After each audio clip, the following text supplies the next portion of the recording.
वंदो श्री सद्गुरु चरण को, करूं सप्रेम प्रणाम। अशुभ हरण मंगल करण, धनिश्री देव चंद्र जी नाम। श्री प्राणनाथ निज मूलपति, श्री मेहराज सुना। तेज कुंवरी श्यामा युगल को, पल पल करूं प्रणाम। पिया जी को पल पल करूं प्रणाम। प्रथम लागू दो चरण को, धनिये ना छुड़ायो छिन। लाख तलीला लेड़िया, मेरे जीव के ही जीवन, मेरे जीव के ही जीवन। इन पांव तले पड़ी रहूं, धनी नजर खोलो बातून। पलना वालू निरखूने त्रे, मेरे जीव के ही जीवन, मेरे जीव के ही जीवन।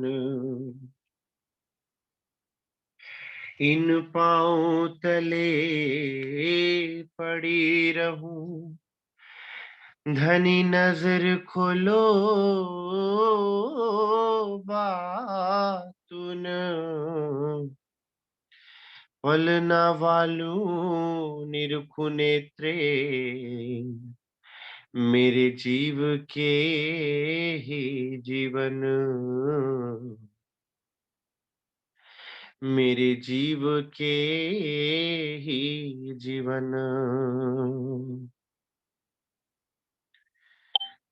श्री सुंदर साथ जी, सदगुरु महाराज श्री राजी महाराज की अपार मेहर से हम सब सुंदर साथ ने मूल मिलावा की शोभा को दिल में बसाया और अपनी सुरता को उस अखंड मूल मिलावा में, जहां श्री राज श्यामा जी का वो दिव्य नूरमयी स्वरूप विराजमान है, वहां अपनी सुरता को स्थिर करने का हम सब सुंदर साथ प्रयास कर रहे हैं और धामधनी से अर्जी कर रहे हैं कि हे सदगुरु महाराज, हे धनी, हे मेरे पिया जी, हमारी सुरता को जो इस संसार में फंसी हुई है, उस सुरता को आप अपने चरणों से लगा लीजिए। उस सुरता को आप अपने उस दिव्य नूरमयी श्रृंगार और स्वरूप और शोभा में लगा लीजिए। कल हम सुंदर साथ ने उस दिव्य नूरमयी सिंहासन का वर्णन समझा, जिस सिंहासन पर साक्षात धामधनी श्री श्यामा जी संग विराजमान है। और सुंदर साथ वो सिंहासन मेरे हृदय का स्वरूप है, जिस पर मेरे हृदय सम्राट श्री राज्जी और श्री श्यामा जी महारानी विराजमान है।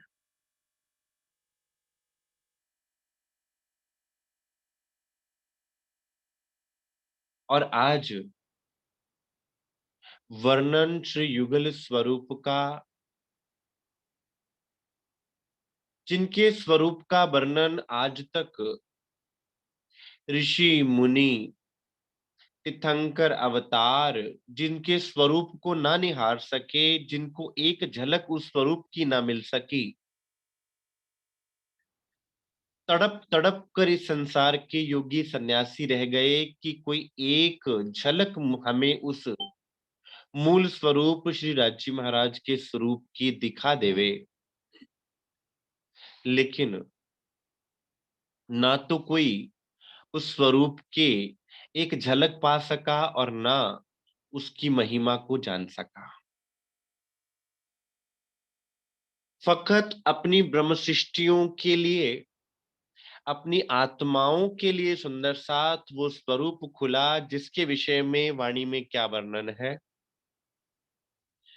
क्यों बरनो हक सूरत, अब लो कहीं ना किन, ये झूठी दे क्यों रहे, ये झूठी दे क्यों रहे, सुनते वर्णन क्यों बरनो हक सूरत, अब लो कहीं ना क्यों। किस प्रकार से, किस जुबान से उस स्वरूप का मैं वर्णन करूं जिसका वर्णन आज तक संसार ने किया ही नहीं। क्यों? क्योंकि संसार या तो साकार को जानता था या निराकार को जानता था। जो साकार को जानने वाले थे वो ये सोचते थे कि पांच तत्व तीन गुण के स्वरूप वाला वो परमात्मा है, लेकिन पांच तत्व और तीन तीन गुण का जो स्वरूप है उसका तो लय हो जाने वाला है। इसलिए वो परमात्मा कैसे दिखते हैं, कैसा उनका स्वरूप है, कैसी उनकी शोभा है, ये बयान ना कर पाए। फिर जिसने कहा कि वो साकार नहीं हो सकते, वो निराकार हैं, तो उन्होंने ज्योति के रूप में, प्रकाश के रूप में परमात्मा को जाना। वे जान ही ना पाए कि उस परमात्मा का वो नूरमय दिव्य स्वरूप कितना अद्भुत, कितना सुंदर, और सुंदरता की भी पराकाष्ठा को पार किए हुए है।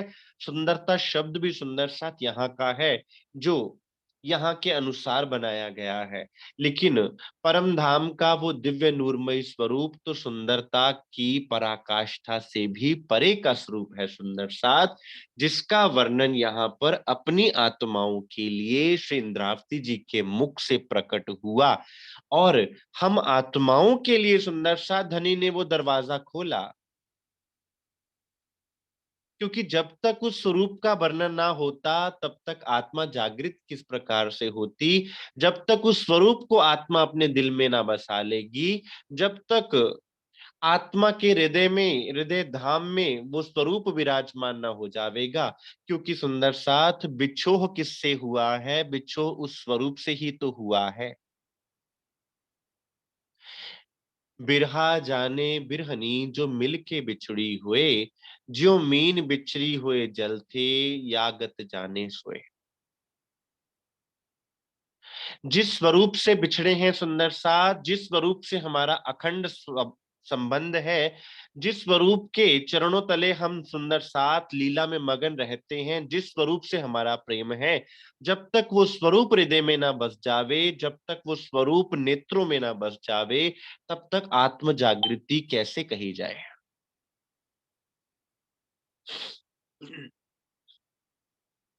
इसलिए सुंदर साथ अब वर्णन श्री राज शर्मा जी के स्वरूप का, लेकिन जुबान यहाँ की है, समझ यहाँ की है, बुद्धि यहाँ की है। इसलिए श्री सागर ग्रंथ में ये वर्णन आता है कि ये मत समझना कि ये किसी मनुष्य के श्रृंगार का, शोभा का, स्वरूप का वर्णन है।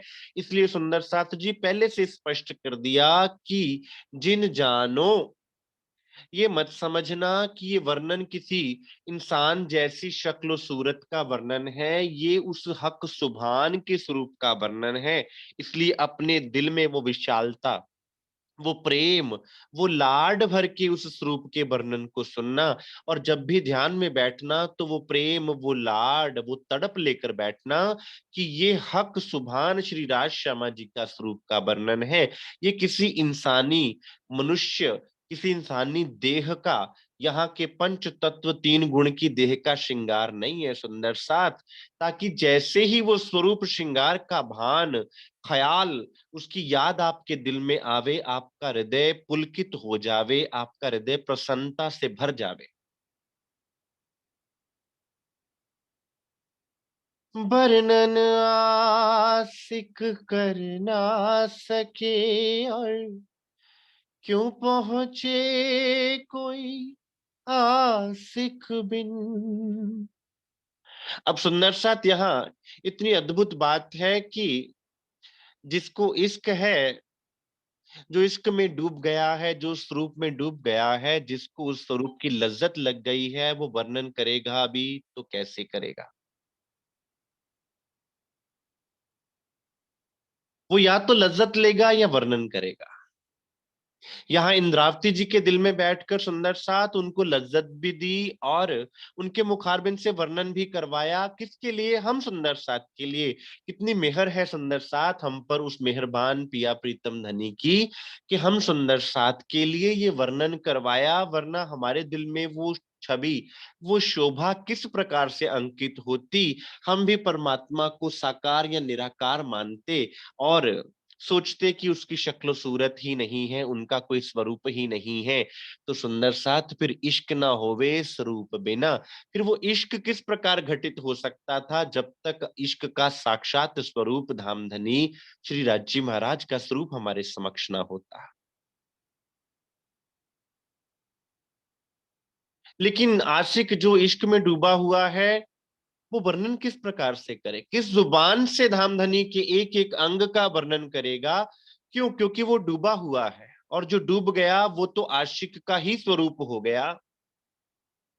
वो अपने माशूक का वर्णन किस प्रकार कर पाएगा सुंदर साथ? बहुत कठिन है। फिर भी श्री इंद्रावती जी ने धनी के हुक्म से ये वर्णन किया, ताकि अपन सुंदर साथ के दिल में वो शोभा बढ़ सके, वो शोभा बन सके, और हम सुंदर साथ इस संसार की सुंदरता के पाश से निकलकर धामधनी के उस अखंड अस्थिर स्वरूप में,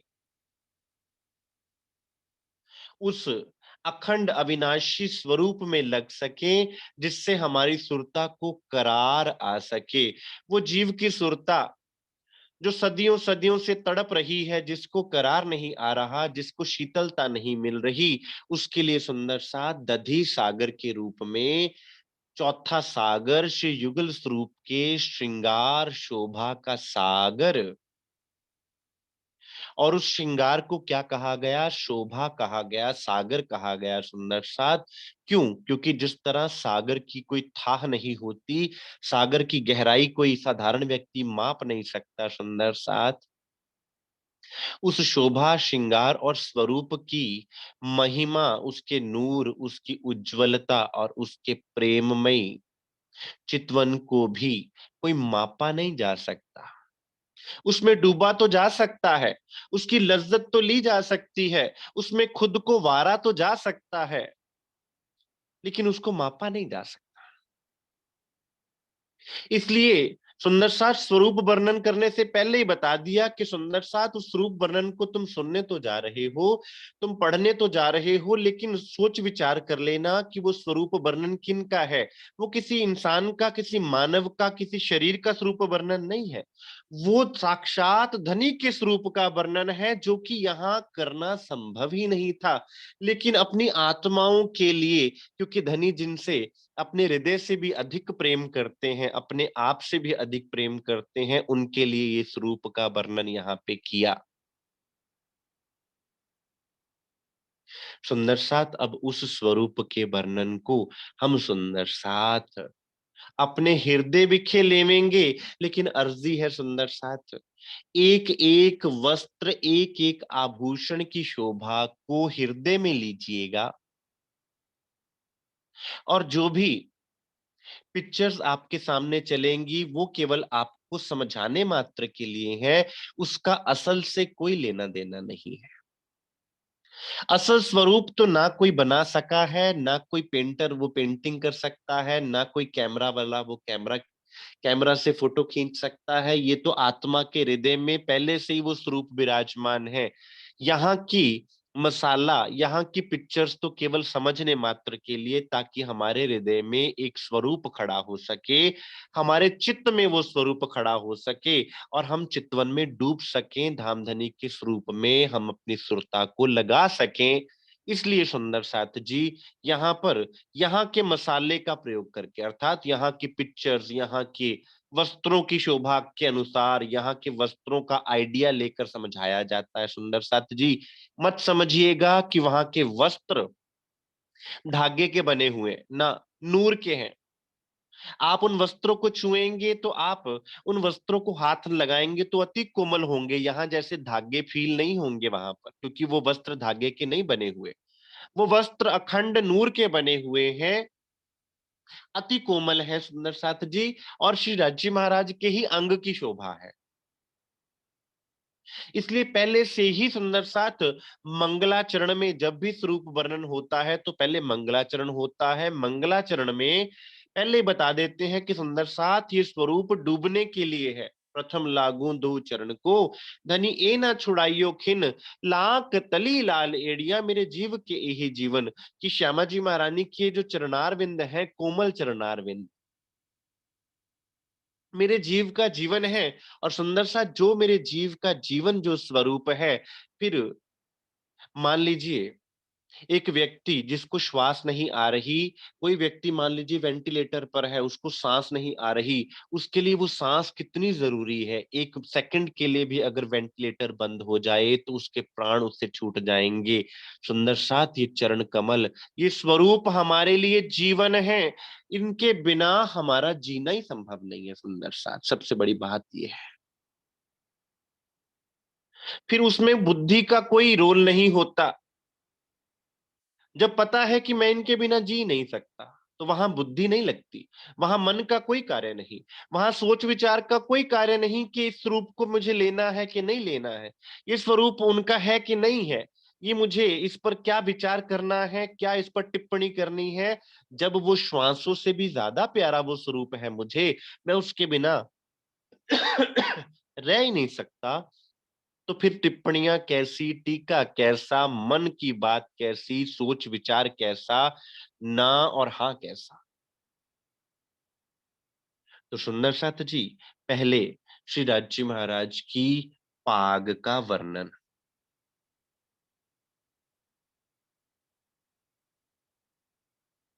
झरना जी से प्रार्थना है कि श्री राज्य महाराज के पाग की एक पिक्टोरियल कृपया स्क्रीन शेयर कर देवे।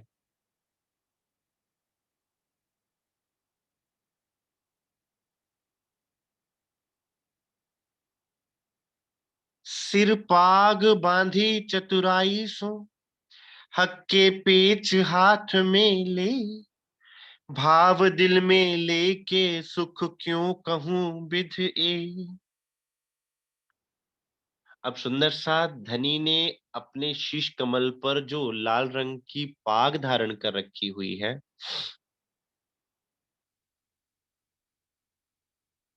उस पाग की शोभा का वर्णन किया गया है। सिर पाग बांधी चतुराई सो, यहाँ चतुराई जो भाव लिया गया है सुंदर साथ,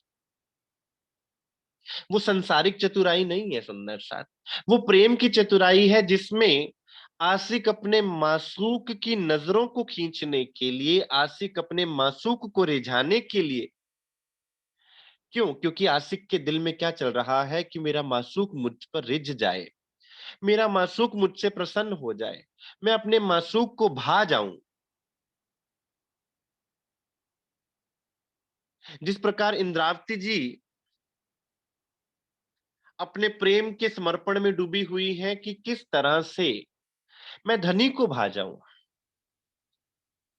धनी जी को इश्क भावे, इश्क बिना ना कछु सुहावे। संसार में हनुमान जी ने कभी सीता जी से पूछा कि माता सीता, आप अपने मांग में सिंदूर क्यों भरती हैं? तो देवी सीता ने कहा, इससे भगवान राम प्रसन्न होते हैं। तो हनुमान ने सोचा, अरे वाह, क्या सिंदूर लगाने से भगवान प्रसन्न होते हैं, राम जी प्रसन्न होते हैं? तो उन्होंने क्या किया सुंदर साथ, अपने पूरे शरीर को सिंदूर से रंग लिया कि अगर इस सिंदूर के लगाने से मेरे राम मुझसे प्रसन्न हो सकते हैं तो मुझे और क्या चाहिए क्या। प्रेमी क्या चाहता है कि मेरा प्रेमास्पद मुझसे खुश रहे,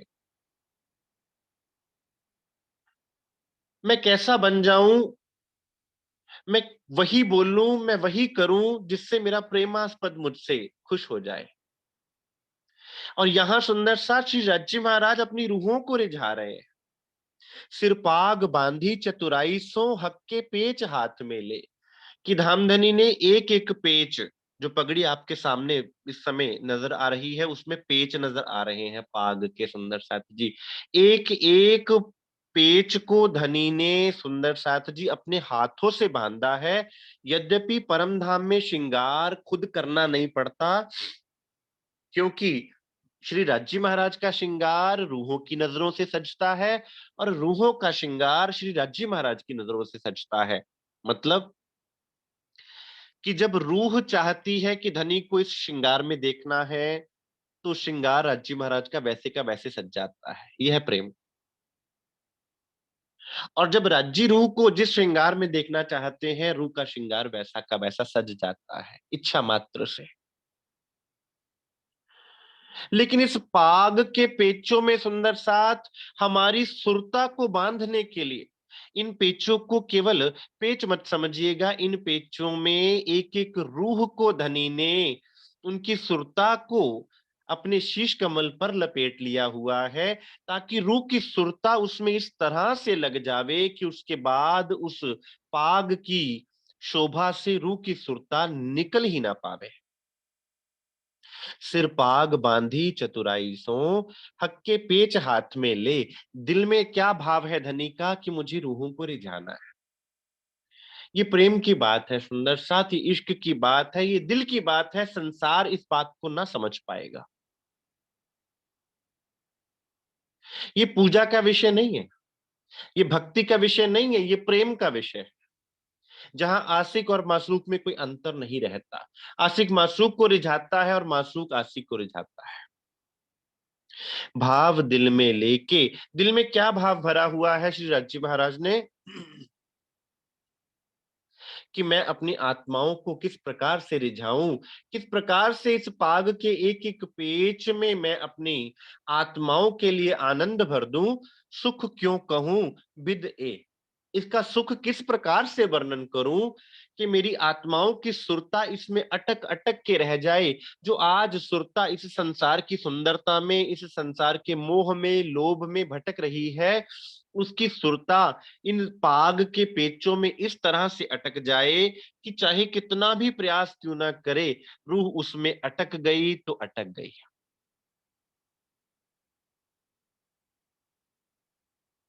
केस चुए में भिगल, लिए जुगते पेच फिराए। अब सुंदर साथ जी, पाग की शोभा के साथ यहाँ धामधनी के सुंदर केशों का भी वर्णन आता है।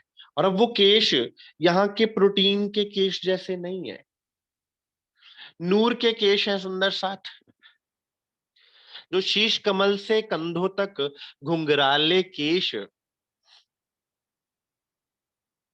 शोभायमान है।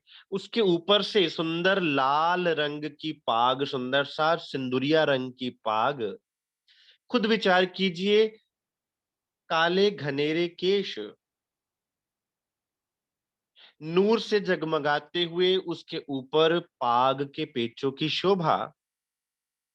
और पाग में भी शोभा कैसी कि अगर एक पेच में आधा फूल आता है तो उस फूल को पूरा करने के लिए दूसरा पेच आता है, तब फूल पूरा होता है सुंदर सा। और रूह के समक्ष खड़े होकर धनी पाग के पेच बांधते हैं। केस चुए में भीगल, लिए जुगते पेच फिराए, पेच दिए ता पर बहुविध बांधी सारंगी बनाए। एक सारंगी जैसी बनाकर धनी ने, सारंगी एक वाद्य यंत्र होता है, उस सारंगी जैसी, अगर आपने पंजाब में आए हैं तो एक वाद्य यंत्र होता है ढड्ड सारंगी। अगर उस सारंगी को आप देखेंगे तो उस सारंगी जैसी पाग लग रही है, अर्थात एक साइड से टेढ़ी। आप देख पा रहे होंगे जो पाग भी नजर आ रही है वो एक साइड से टेढ़ी है। उस पाग की शोभा और उनके पेचों की शोभा ये आशिक रूह ही जानती है सुंदर साथ, कि उसमें कितना सुख है उसको निहारने का, कि रूह उसमें जब डूब जाती है तो उससे किस तरह वो निकल पाएगी। ये है हमारी चितवनी। फिर 1 घंटा, 2 घंटे, 3 घंटे कहाँ गए पता ही ना चलेगा सुंदर।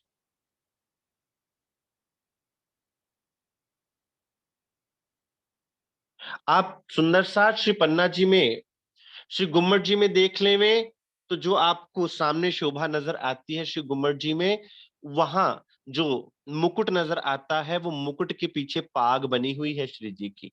बंगला जी में देख लीजिए, श्री जी की पाग के ऊपर ही मुकुट सजाया जाता है। तो पाग की शोभा ही सुंदर साथ अपने आप में इतनी अद्भुत है कि रूह की दृष्टि, रूह की नजर उस पाग में डूब डूब जाती है सुंदर साथ, और एक पलक के लिए भी रूह उससे जुदा नहीं होना चाहती। और इंद्रावती जी तो पाग के अंदर इस तरह खो जाती हैं कि उसके एक एक फूल का, एक एक चित्रकारी का वर्णन करती हैं, और कहती हैं कि ये पाग तो मेरे लाडले धनी ने रूहों को रिझाने के लिए, हमें रिझाने के लिए खुद अपने हाथों से बांधी है, तो फिर उस पाग पर लाड क्यों ना आवेगा। फिर उस पाग पर कलंगी की शोभा, कलंगी अर्थात कलगी। अब देखेंगे आपके सामने जो पाग है उसके ऊपर एक ब्रोच लगा है, जिसको ब्रोच कहते हैं ना। ब्रोच के साथ पर ऊपर पंख नजर आ रहे हैं। जो ब्रोच में रेड कलर का आपको नग दिख रहा है, उससे नीचे लटक रहा है मोती, उसे कहते हैं दुगदुगी, जो लटक रहा है। साइड से जो मोतियों की लरे जा रही हैं वो लटकन है सुंदर साथ। और बीच में जो ब्रोच है वो कलंगी कही जाती है, और ऊपर के पर कहे जाते हैं। ऊपर कलंगी लटकत, झलकत है अति जोत, या को नूर आसमान में भराए रहे हो उद्योत।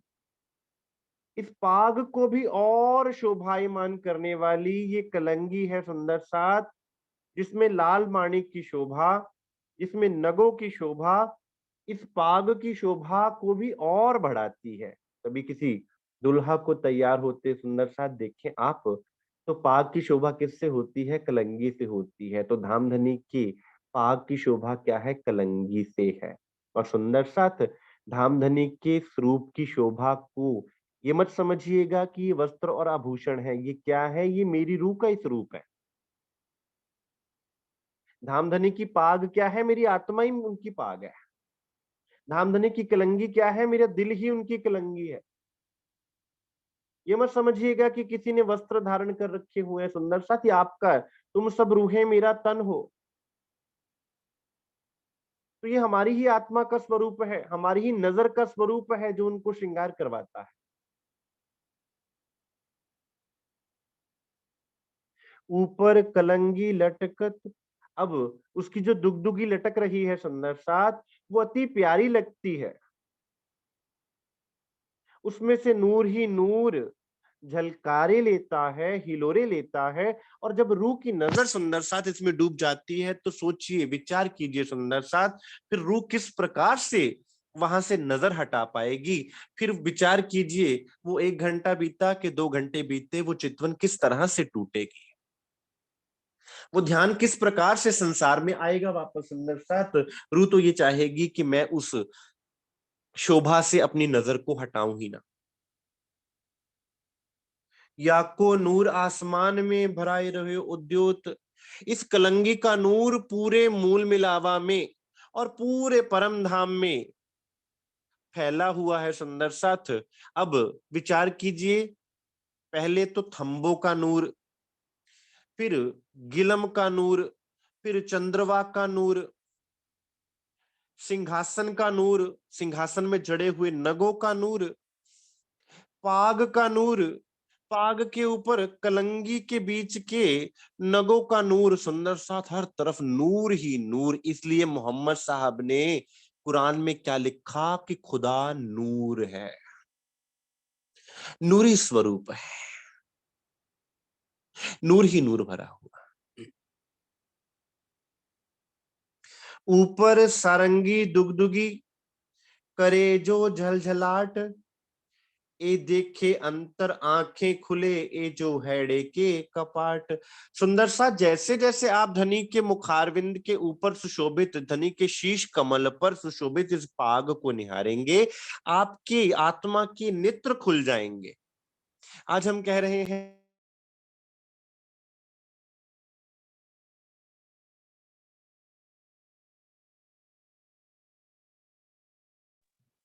भैया आपका म्यूट हो गया है।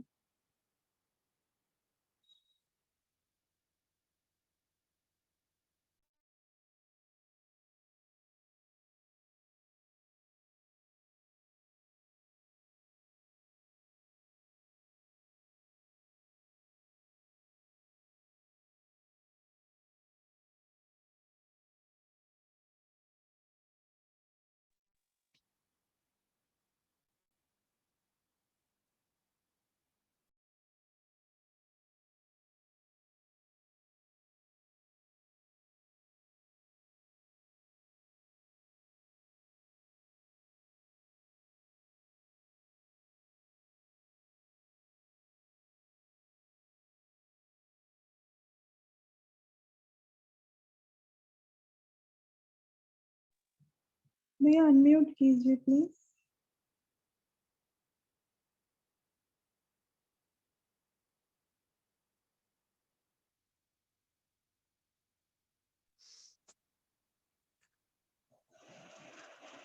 क्षमा कीजिएगा सुंदर था जी, बीच में कुछ डिस्टरबेंस आ गई थी। जी सुंदर साथ, आपन सुंदर साथ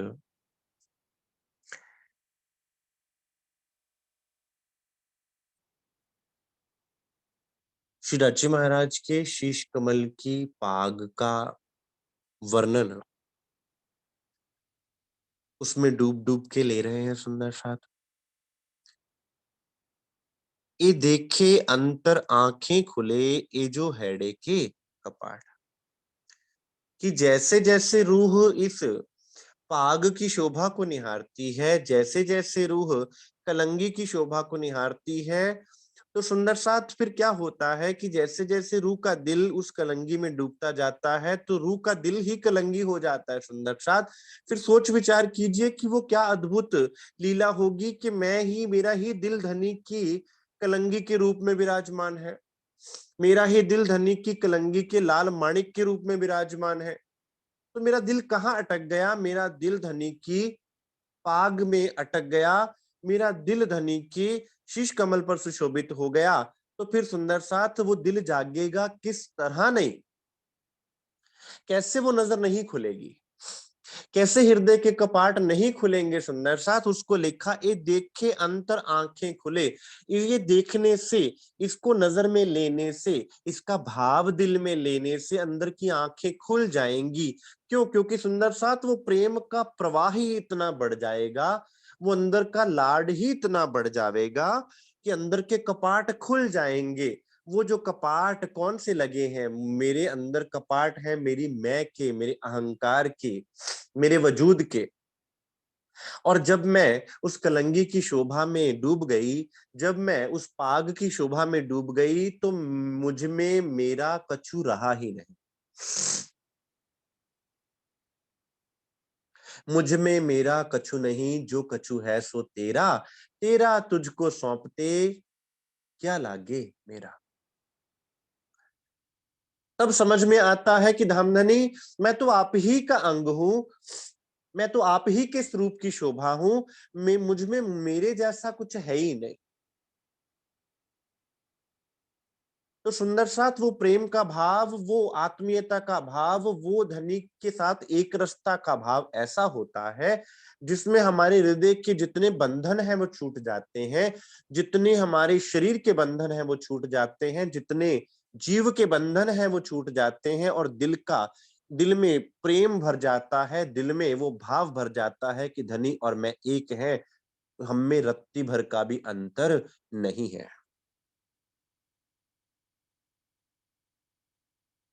अब इस पाग की ही शोभा को सुंदर साथ वर्णन करना हो तो कई कई दिन बीत जावे सुंदर साथ। अभी तो केवल 4 चौपाइयां ली है, उन 4 चौपाइयों में भी इतना रस है सुंदर साथ, आप श्रीमुख वाणी मथन करें। मैंने तो आप सुंदर साथ के चरणों में केवल 4 ही चौपाइयों से भाव प्रस्तुत किया है सुंदर साथ। वाणी में तो इतना रस ले ले के इंद्रावती जी ने वर्णन किया हुआ है कि अपना हृदय आपके समक्ष खोल के रख दिया कि सुंदर साथ, अब बताइए कि आप उस पाग को निहारे बिना किस प्रकार रह सकते हैं। अब आप कहें कि क्या हमें एक एक अंग को निहारना है, एक एक वस्त्राभूषण को निहारना है? तो सुंदर साथ बिल्कुल निहारना है। हमें धामधनी के एक एक वस्त्र आभूषण को इस प्रकार से निहारना है कि हम उस वस्त्र आभूषण में डूब जाएं, और हम वस्त्र में डूबते डूबते उस वस्त्र की शोभा में खुद को देखना प्रारंभ कर दें कि ये मैं ही हूं। तब ज्यो ज्यो अर्श होवे नजीक, त्यों त्यों खेल होवे दूर। तब वैसे वैसे सुंदर साथ हमारे दिल से संसार हटता जाएगा,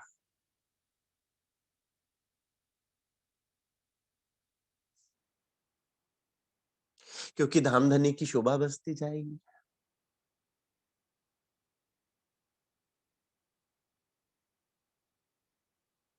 तब सुंदर साथ इस पाग की शोभा को निहारते हुए, इस सुंदर कलंगी की शोभा को निहारते हुए हम धामधनी के मुखारविंद की तरफ जब बढ़ते हैं, तो सुंदर साथ उस मुखारविंद को बनाने वाला इस संसार का कोई चित्रकार नहीं, वो मुखारविंद तो आपके हृदय में बसा हुआ है।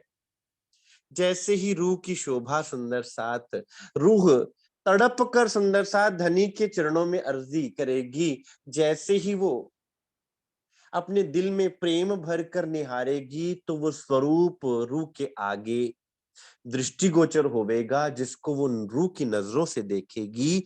ए उज्जवल रंग अंग अर्स का, माहे गहरी लाल कले,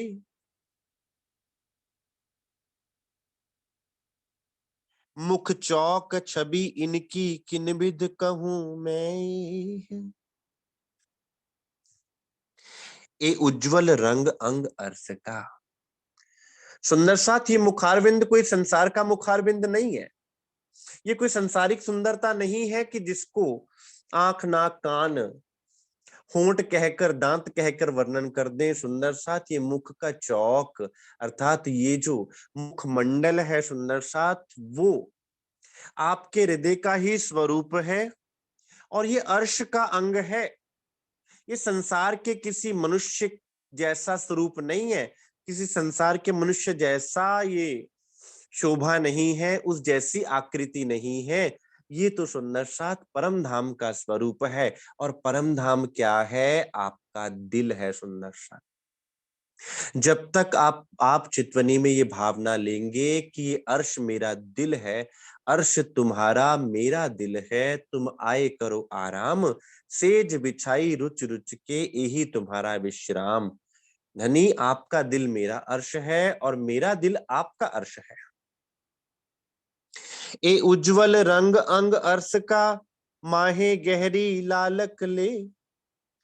अब सुंदर साथ एक तो परम धाम का ये नूरमय मुखारविंद, और उसमें भी लालिमा। अब संसार में तो कोई, अब भारत के अपने इधर एशिया में क्या कहा जाता है, सुंदरता का पैमाना क्या है? रंग, गोरा रंग। आप अफ्रीका में चले जाइए, वहां पर ज्यादातर लोगों का रंग काले रंग में होते हैं। वहां उसको सुंदरता का पैमाना कहा जाता है। सुंदर साथ ही उज्जवल स्वरूप कहा गया। गौर भी कैसा? उज्जवलता का। और उज्जवलता क्या? नूरमयी उज्जवलता सुंदर साथ। इसका गोरे और काले से कोई लेना देना नहीं है सुंदर साथ। ए उज्जवल रंग अंग अर्स का, माहे गहरी लालक ले। अब जिस प्रकार से सुंदर साथ उज्जवलता में, अब हीरे का प्रकाश कैसा होता है? आप कहें कि वो गोरा है तो वो गोरा नहीं कहा जाएगा। हीरे का प्रकाश कैसा होता है? हीरे में कितने अनंत रंग होते हैं उसकी प्रकाश में। अगर आपने प्रिज्म देखा हो, अगर आपने विबग्योर पढ़ा हो, तो 7 रंग तो हीरे में से नजर आते हैं, प्रिज्म में से नजर आते हैं। तो धामधनी के मुखारविंद का उज्जवल रंग, और उसमें भी लालिमा। लालिमा क्यों सुंदर साथ? लालिमा है उनके प्रेम की। मान लीजिए आप किसी को संसार में भी देखें, अगर उसके दिल में प्रेम भरा हुआ है तो उसके मुख पर झलकता है, उसकी आंखों में झलकता है। अब धामधनी के दिल में क्या है? प्रेम ही प्रेम भरा हुआ है, लाड ही लाड भरा हुआ है, तो वो उनके मुखारविंद पर नजर आता है। तो वो लालिमा क्या है? उनके प्रेम की लालिमा है। वो आपके लिए उनका दिल का लाड है, उनके दिल का प्रेम है, जो उनकी नेत्रों में, उनके नासिका के भाव भाव भंगिमा में, उनके मुखारविंद की शोभा में, उनके गालों में नजर आता है सुंदर साथ। और रूह जब उसमें डूबती है तो उस लाड में डूबती है सुंदर साथ, उस प्रेम के सागर में डूबती है।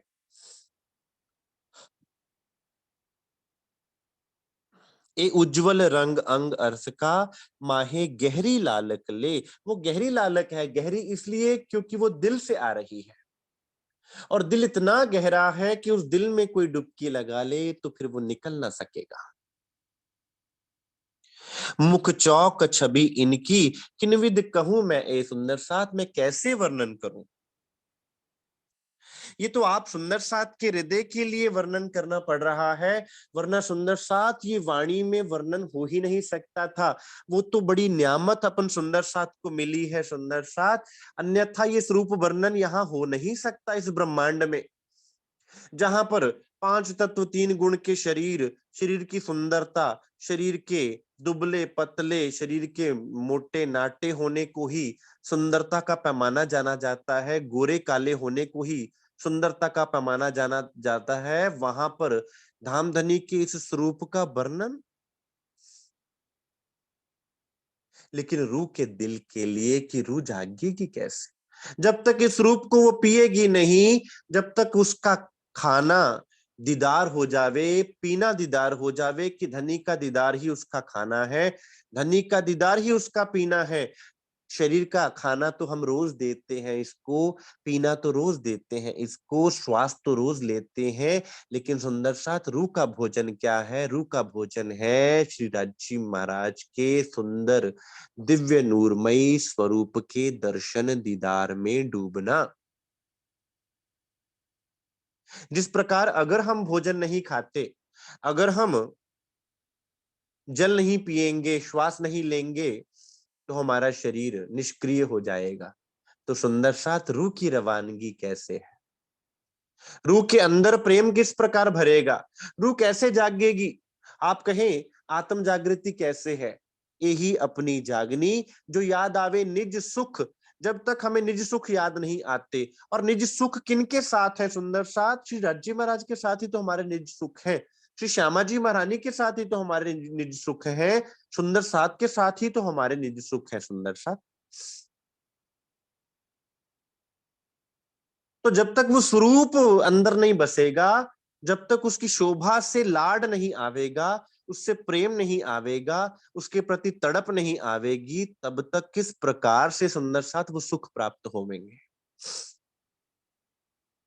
किस प्रकार से आप 25 पक्षों में धामधनी के साथ, राज्य महाराज के साथ झीलेंगे, रमेंगे, खेलेंगे?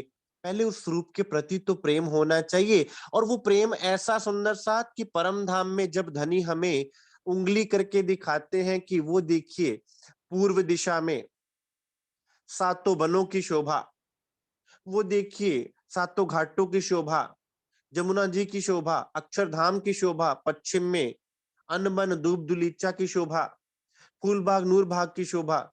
इस तरह से पूरे 25 पक्षों को दिखाते हैं। तो सुंदर साथ हमारी नजर कहाँ होती है, धनी की उंगली में ही पूरे के पूरे 25 पक्ष नजर आ जाते हैं। ऐसा डूबना उस स्वरूप में सुंदर साथ।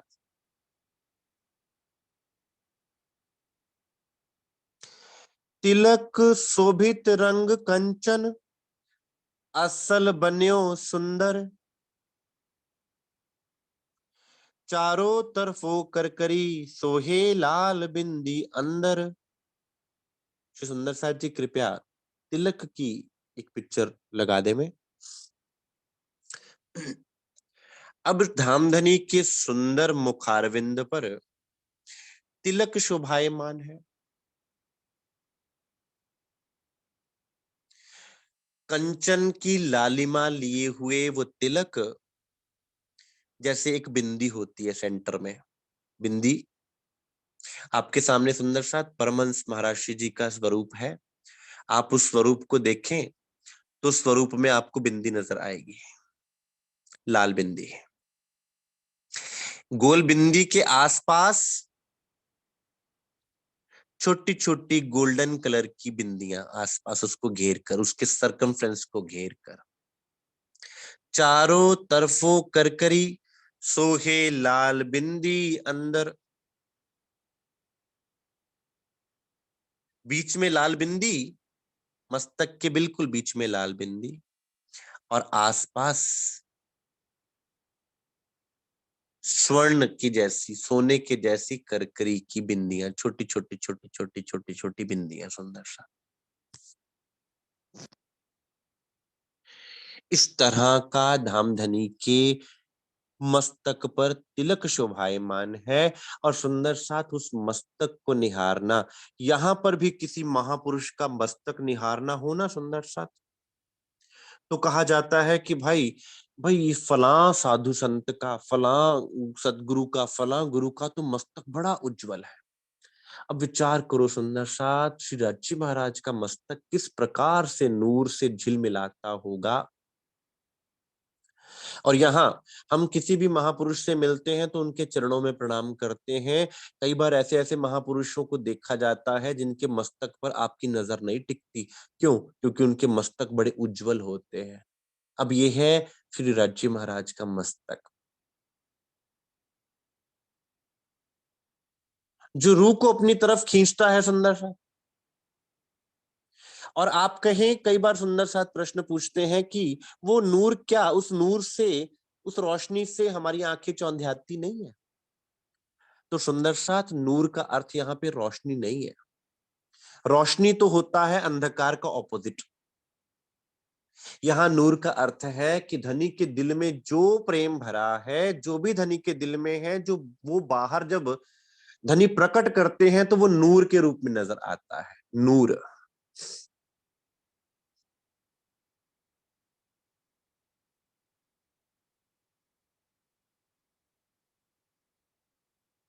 फिर वो नूर जो धनी के दिल का है सुंदर साथ, वो आपकी नेत्रों को शीतलता देगा, आपको ठंडक देगा, आपके दिल को शांति देगा, कि आपकी आंखों को चौंधियाएगा। इसलिए बहुत सुंदर साथ ये प्रश्न पूछते हैं कि जब हम राज्य महाराज के नूरी स्वरूप के दर्शन करेंगे तो हमारी आंखें चौंधिया नहीं जाएंगी? सुंदर साथ आप भी तो उसी स्वरूप का अंग है, तो फिर आपकी आंखें क्यों चौंधियाएंगी?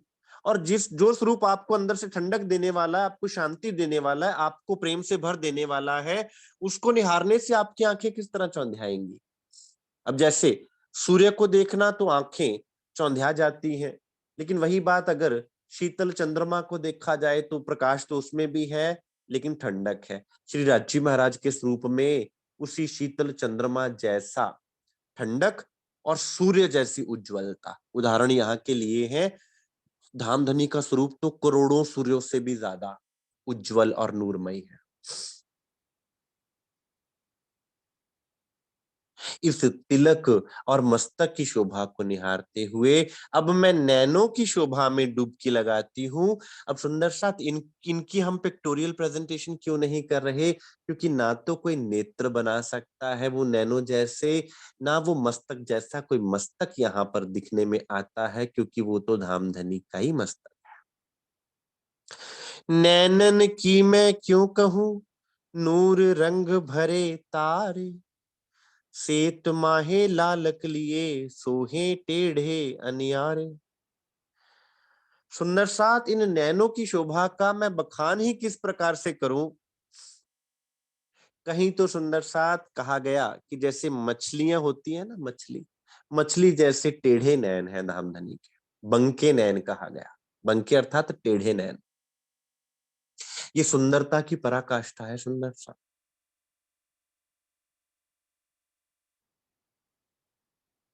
वो चमकते हुए नयन,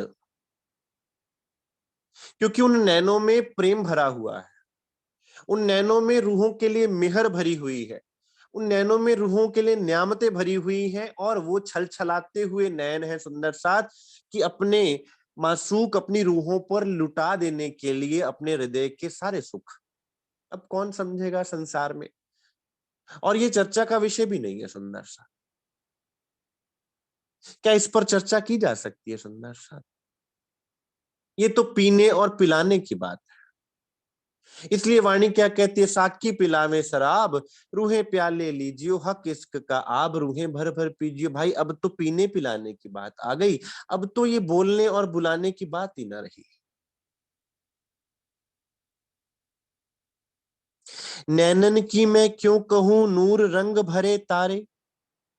एक एक अंग पर दृष्टि जाती है सुंदर साथ, और इंद्रावती जी एक एक अंग का वर्णन करने के लिए कई कई चौपाइयां उद्धृत करती हैं, और डूब डूब के उन अंग की शोभा का बयान है सुंदर साथ यहाँ। सुंदर साथ जो स्वरूप आपके सामने है, ये एक पेंटेड स्वरूप है। असल से इसका कोई लेना देना नहीं है, केवल समझने के लिए। आप ध्यान में कतई इस स्वरूप को नहीं लेंगे।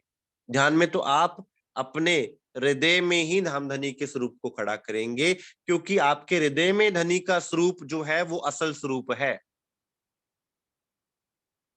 ये तो पेंट किया गया है, बनाया गया है तो आपको समझाने के लिए, ताकि आपके दिल में कुछ समझ में आ जाए। नैनन की मैं क्यों कहूं नूर रंग भरे तारे, कि चमक रहे हैं वो नेत्र प्रेम से। सेत माहे लालक, अब आंखों का जो सफेद हिस्सा होता है उसमें लालिमा है। सफेद कौन सा, निर्मलता का। कि धामधनी के नेत्रों में क्या है, निर्मलता है, संसार की कोई मलिनता नहीं है सुंदर सा, और उसमें प्रेम की लालिमा झलक रही है। सोहे टेढ़े अनियारे बंके नैन, गुरवाणी में भी सुंदर साथ बांके नैनों का वर्णन आता है। बंके लोयण दंत रसाला, सोहना लक जिन लंबड़े वाला, कंचन काया सोइने की टाला। ऐसा स्वरूप है परमात्मा का, गुरबाणी कहती है।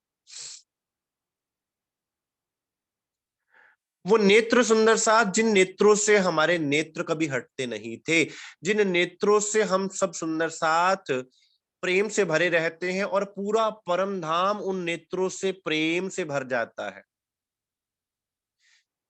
तीजी भोम की जो पढ़ साल, ठौर बड़े दरवाजे विशाल जीरे, धनियावत है उठ प्रात, बन सिंचत अमृत अघात जीरे। तीसरी भूम में सुंदर सा जब आकर पड़साल पे खड़े होते हैं राज्य महाराज आकर बालकनी में, तो पूरे परमधाम के पशु पक्षी, पूरा परमधाम वहां पर आकर विराजमान हो जाता है। पशु पक्षी जमुना जी का जल भी हिलोरे लेता है धामधनी के दर्शन दीदार करने के लिए, और पशु पंखी का मुजराले में सुख नजरों सबों को, धीमी जीरे। अपनी नजरों से सारे परम धाम को सींचते हैं, जैसे एक माली पानी से सींचता है ना पौधों को। परम धाम के पौधों की, परम धाम के वृक्षों की, परम धाम के जीव जंतुओं की, परम धाम की रूहों की, परम धाम के थंबों की, परम धाम के महल मंदिरों की खुराक क्या है? श्री राज्य महाराज के दर्शन दीदार। जैसे ही राज्य महाराज अपने नेत्रों से निहार लेते हैं सबको, सब प्रेम से भर जाते हैं। सुंदर साथ ये है हमारा प्रेम का नाता।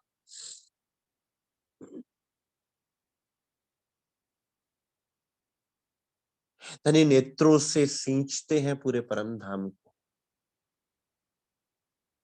हम उनके प्रेम के पालेल हैं, उनके प्रेम के पले हुए हैं सुंदर साथ, और यहाँ पर आकर संसार में प्रेम ढूंढने लग गए। फिर सदगुरु महाराज जी ने हाथ पकड़ा और बताया कि प्रेम कहते किसको है।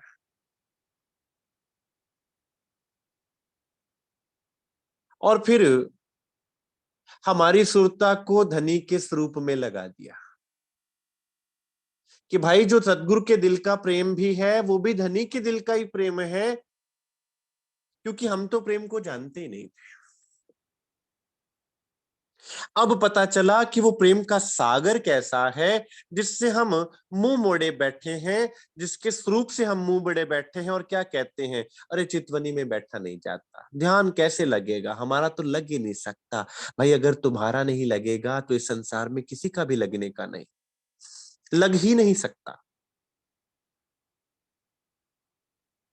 क्योंकि अगर ब्रह्म सृष्टि को वो नजर ना आवेंगे, जिसके दिलों के वो सम्राट हैं, जिसके दिल में रहने वाले हैं, अगर उसको ही नजर ना आवे। मान लीजिए आपके घर में 4 व्यक्ति रह रहे हैं, आप उन चारों व्यक्तियों को या दिखते ही नहीं, आपको वो 4 व्यक्ति दिखे ही नहीं, आपको पता ही नहीं कि आपके घर में वो 4 व्यक्ति रह रहे हैं, तो बाहर वालों को क्या नजर आएंगे? आपके दिल में बैठा है वो स्वरूप सुंदर सा, एक पलक की भी दूरी नहीं है, और हम उनको देख ही नहीं पा रहे और कह रहे हैं राज्य महाराज तो हमें मिल नहीं सकते। वो तो हम पहुंचेंगे किस तरह से? पहुंचोगे तो तब जब दूर होगा। वो तो आपके इतने करीब है, इतने पास है, लेकिन बीच में पर्दा कौन सा है? मैं का। जैसे ही मैं का पर्दा हटा, तू ही तू हो गया, तू ही तू हो गया। उसके बाद फिर सुंदर साथ ही अंतर नहीं रहता, और फिर धनी दिल के अंदर से ही आपको दर्शन दीदार में डुबोए रखते हैं। ये है इस स्वरूप की शोभा सुंदर सा। अभी हम सुंदर साथ ने पाग की, कलंगी की, सुंदर मुखारविंद की, तिलक की और नैनों की शोभा को संक्षेप में समझा। कल हम सुंदर साथ नासिका और कान, श्रवण अंग और जामा अंग की शोभा को जानेंगे सुंदर साथ। कितने भी दिन क्यों ना लगे, मुझे कोई जल्दी नहीं है सुंदर साथ। बात है कि दिल में वो शोभा बसनी चाहिए, वो सबसे ज्यादा जरूरी है। अन्यथा बोलने का कोई लाभ नहीं, अगर उसमें सुरता ही ना अटके, अगर उसमें दिल में भाव ही उत्पन्न ना हो गए। इसलिए आराम से चलूंगा। क्योंकि सुंदर साथ अक्षरातीत के स्वरूप का वर्णन है। ये कोई संसारिक बुद्धि का काम नहीं है जिसको भागम भाग से किया जाए। तो इस स्वरूप में, इन अंगों में इसकी शोभा को दिल में बसाइए सुंदर साथ। श्री मुखवाणी में धामधनी ने बहुत रस भरा हुआ है, उसमें से इस रूप का वर्णन पढ़िए, उस पर और विचार कीजिए, उसमें डुबकी लगाइए और दिन और रात अपने इसमें लगाइए सुंदर साथ। ये हमारा धन है। सिंगार किया सब दुल्हे, सब बस्तल और भूखन, अब बखत हुआ देखन का, देखो रूके नैना। कि अब सुंदर साथ वो वक्त आ गया है कि हमें धनी के स्वरूप को देखना है, और इसके बिना कोई गति है ही नहीं सुंदर सा। अन्यथा हमारा ये फेरा असफल रह जाएगा सुंदर सा। तो इसी अर्जी के साथ सुंदर साथ जी अपने शब्दों को विराम दूंगा आज की क्लास के लिए। बाकी हम सुंदर साथ इस रूप को आगे और इसमें डूबेंगे कल। अब किसी सुंदर साथ को कोई प्रश्न पूछना हुए, कुछ कहना हुए, कोई जिज्ञासा हुए, तो अवश्य पूछे सुंदर साथ जी।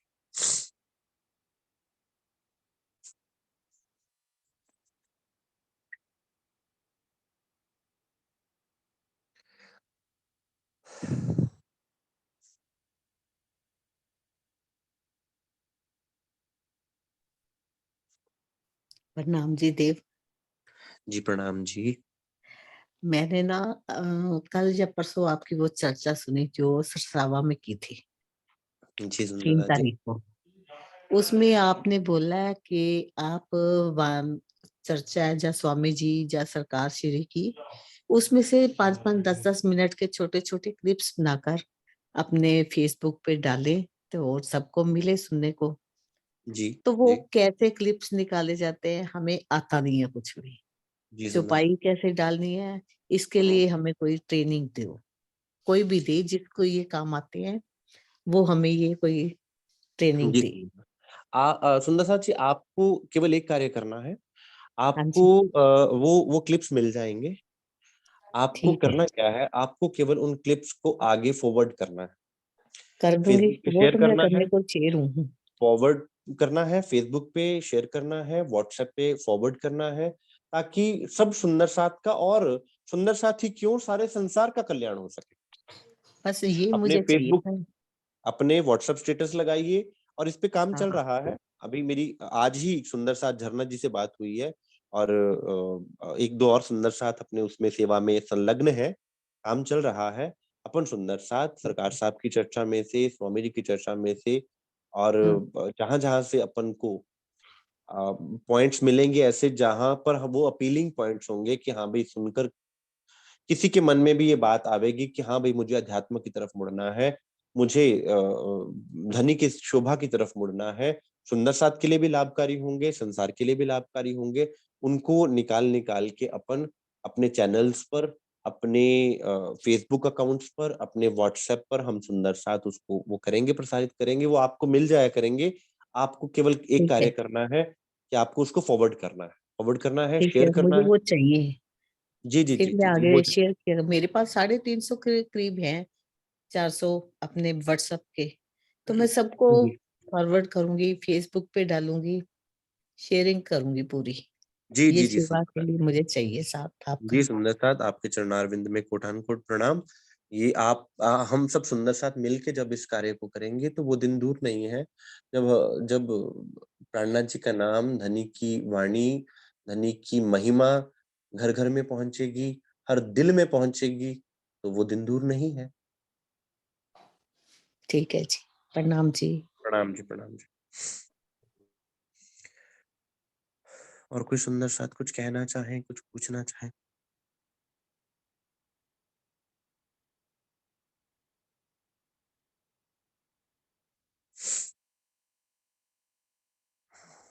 प्रणाम जी। हाँ जी, हाँ जी, प्रणाम जी।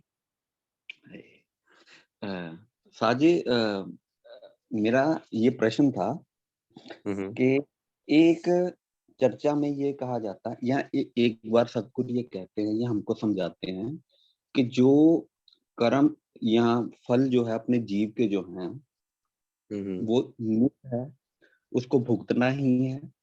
हर बंदे का श्वास भी नियत है कि इतने श्वास मिलेंगे।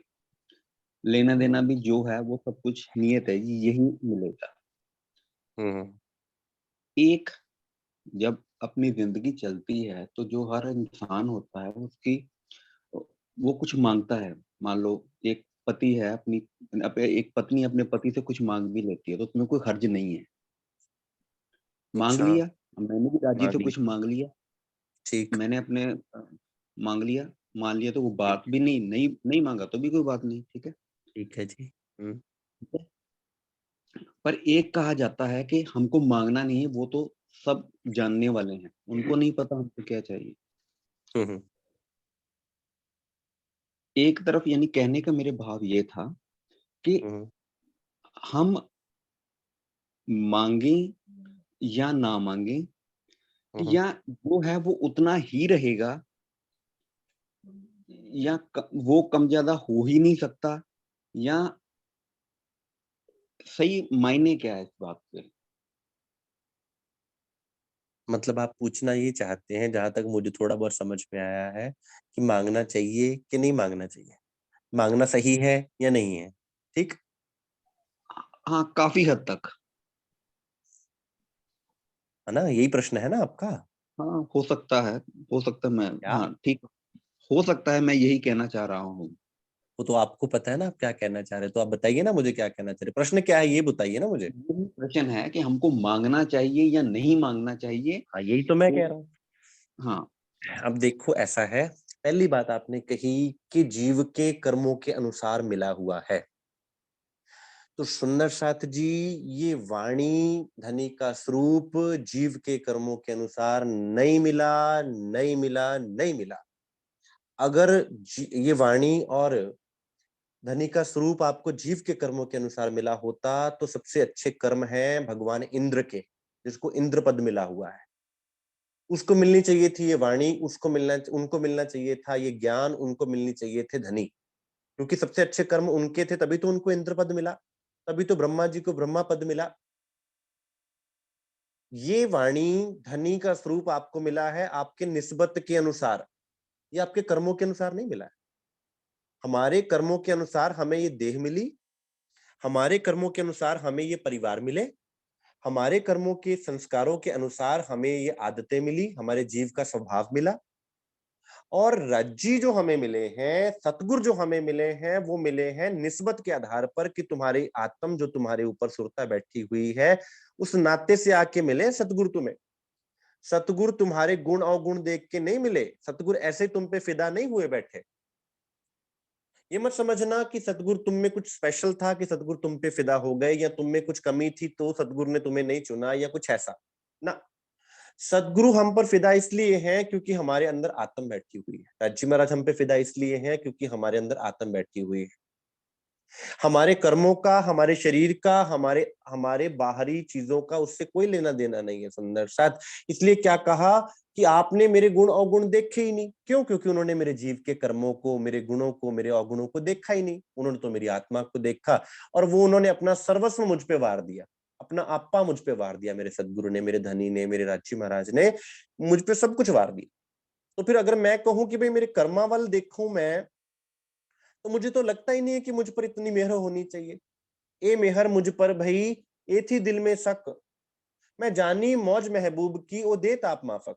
कि मुझे, इंद्रावती कहती, मुझे लगा कि भाई मैंने तो कुछ किया ही नहीं, ना जप किया, ना तप किया, ना मैंने उनको बुलाया, ना मैं पुकारने गई, ना मैंने तपस्या करी, लेकिन वो मुझ पे इतने फिदा हुए बैठे हैं।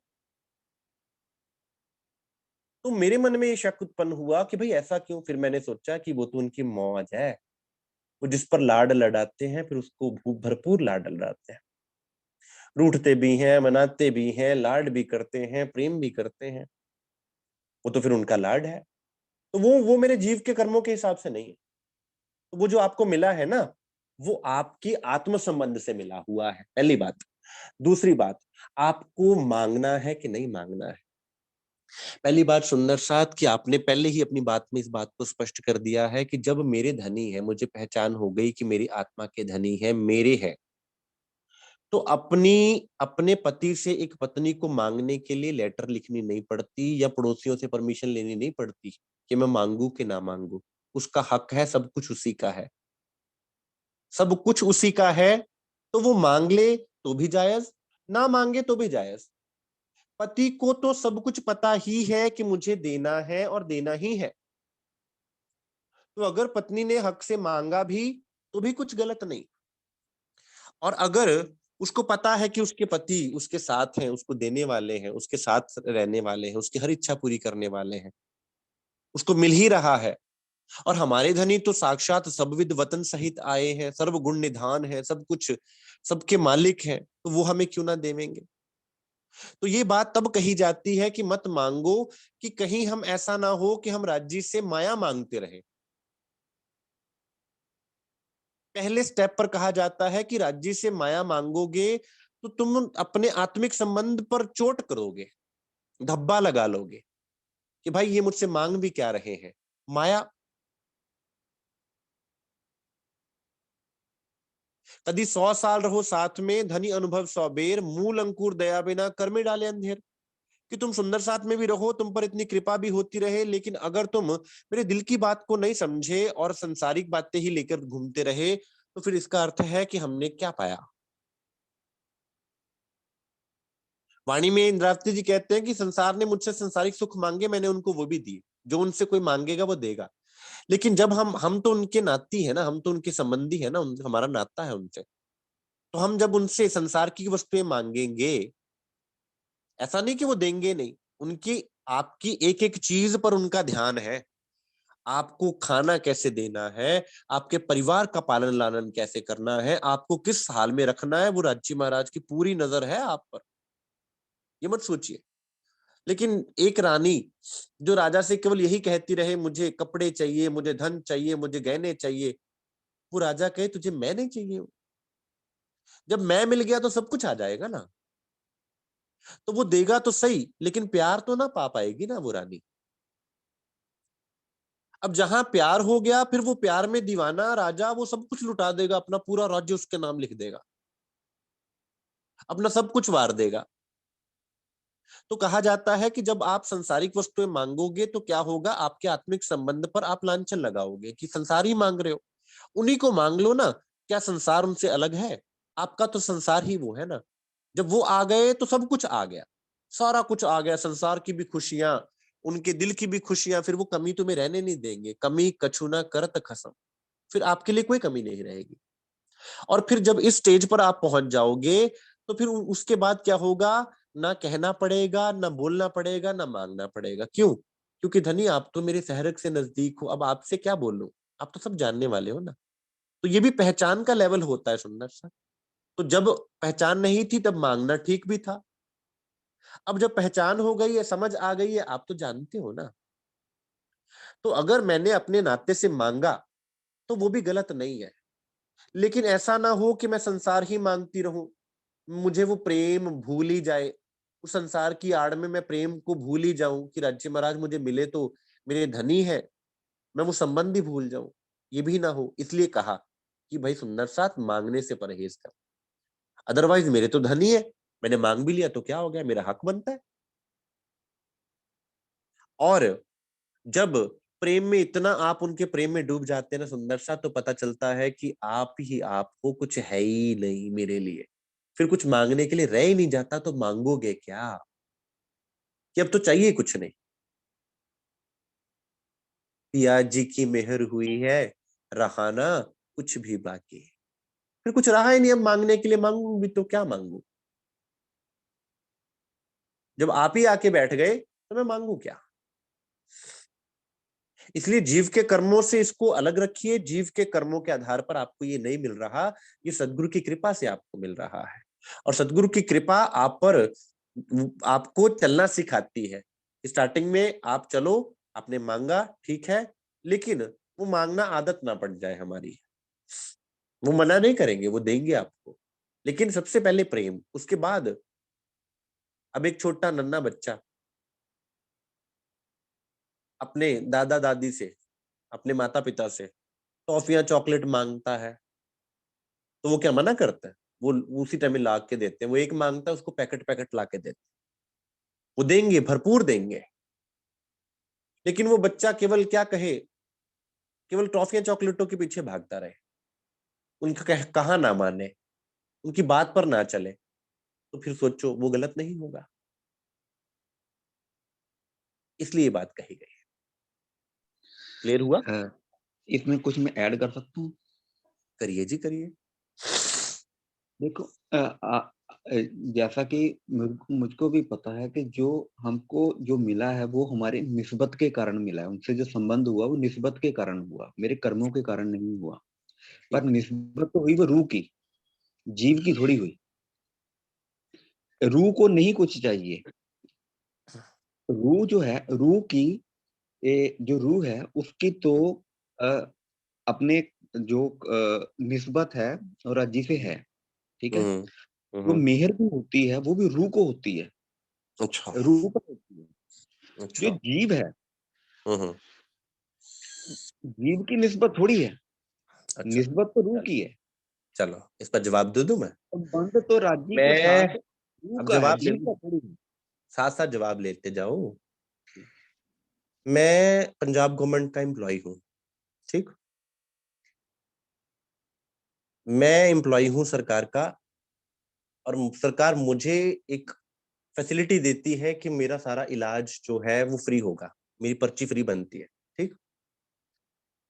मेरे साथ जितने भी डिपेंडेंट लोग हैं, मेरे साथ मेरी पत्नी, मेरा बच्चा, मेरे माता पिता, उन सबकी पर्ची फ्री बनती है, लेकिन मेरी माता पिता और मेरी पत्नी में से कोई भी एम्प्लॉय नहीं है। वो कैसे भाई? वो क्यों हुआ? एम्प्लॉय तो मैं हूं, मेडिकल ऑफिसर तो मैं हूं, फिर उनकी पर्चियां क्यों फ्री बन रही हैं?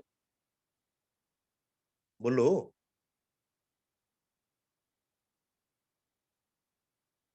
बोलो क्योंकि भाई। उनका आपके साथ संबंध है। हाँ, अब सुंदर साथ जी आत्मा के लिए राज्य महाराज आए हैं, लेकिन वो आत्मा बैठी है इस जीव पर।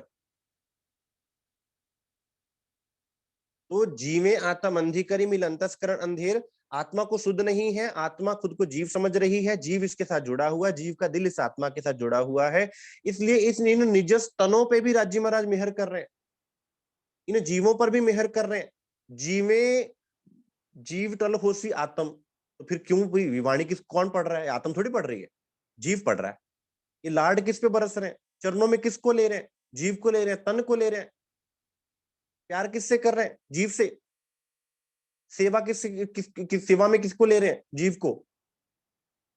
जिस प्रकार मैं एम्प्लॉय हूं लेकिन बेनिफिट मेरे घर वालों को भी मिल रहा है, ठीक उसी प्रकार से निस्बत नाता मेरी आत्मा का है, लेकिन मेरे जीव को भी वो नियामत मिल रही है, उतनी ही, उसी लेवल की।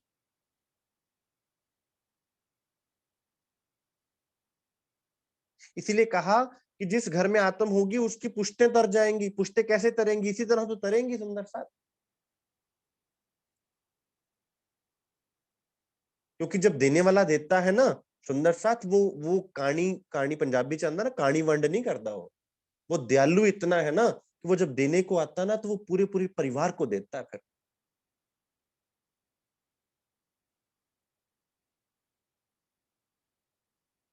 वो फर्क नहीं करता कि जीव है, आत्म है, ईश्वरी है, ब्रह्म है, वो नहीं फर्क करता। वो तो लुटा देता है, नियामतें बरसा देता है। कि जिस जीव ने भी उनके चरणों में आत्म भाव लेके जो जीव बंदगी करेगा, चाहे आत्म नहीं भी होगा, वो भी पहली विष्ट में जाएगा।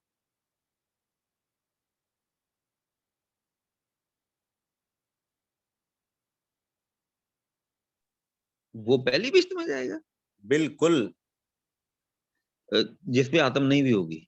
नहीं होगी। हाँ, चल फिर ठीक है। जो ब्रह्म सृष्टि की रहनी रहेगा, जो आत्म दुल्हन बन के धनी की सेवा में, धनी के प्रेम में डूबेगा, वो पहली विष्ट में जाएगा।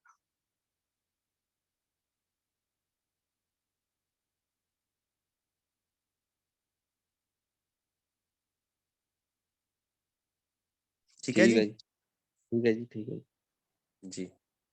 ठीक। और कोई सुंदर साथ? ना जी। और कोई सुंदर साथ कुछ पूछना चाहे, कुछ कहना चाहे?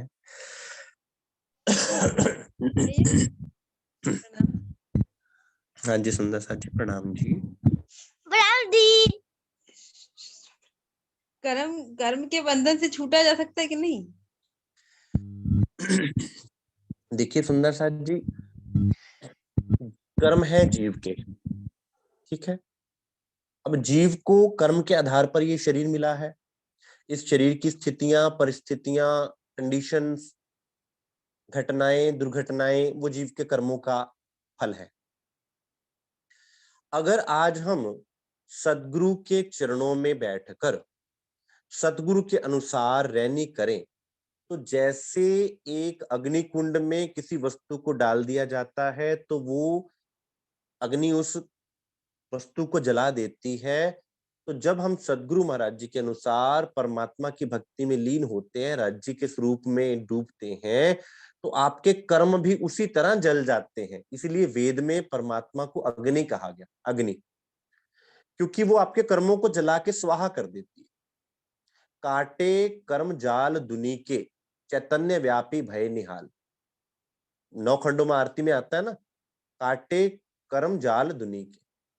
तो सुंदर साथ वो कर्म जाल काटने ही तो आए हैं, अन्यथा जीव को जन्म मरण के चक्कर से मुक्ति मिलेगी नहीं अगर कर्म नहीं कटेंगे तो राज्य महाराज के स्वरूप का जैसे जैसे आप ध्यान करोगे, जैसे जैसे सदगुरु महाराज जी के स्वरूप का आपके दिल में बैठना होगा, जैसे जैसे आप उनको रिझाओगे, आपके अंदर के कर्म जो हैं वो कटते जाएंगे, क्योंकि सफाई होती जाएगी, धुलते जाएंगे, और फिर आप जीव की हंस अवस्था को प्राप्त कर लोगे, और वहां जीव के कर्म कट जाएंगे।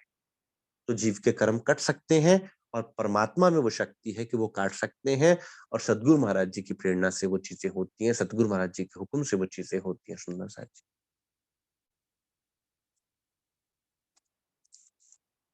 संसार यही कहता है कि कर्म भोग करना पड़ेगा, लेकिन राज जी कहते हैं कि मैं तुम्हें कर्मों से छुड़ाने आया हूं। वो छुड़ा सकते हैं। हाँ, वो मैंने सुना भी है, पढ़ा भी है कि वो बोलते हैं कि ब्रह्म दृष्टि है, यानी कि जो तो उनको गर्म नहीं लगते हैं, सब बोलते हैं, तो तब इसलिए। नहीं लगेंगे जब वो ब्रह्म सृष्टि की रहनी रहेंगे, कि मैं तो राज्य क्या हूँ, मैं तो राज्य की अंगना हूँ, हाँ मैं जी। तो उनमें डूबी रहूं, मैं तो उनके अनुसार चलूं, मेरे पर तो उनके रूल्स लागू होते हैं।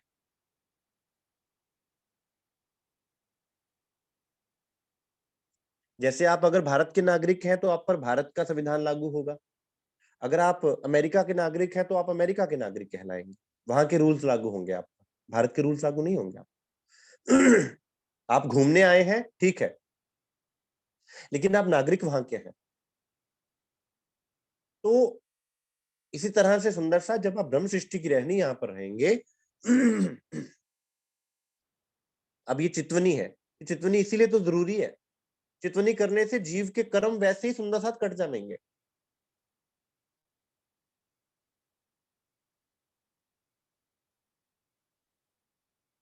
ठीक है जी। जी जी सुंदर साथ जी, और कुछ सुंदर साथ?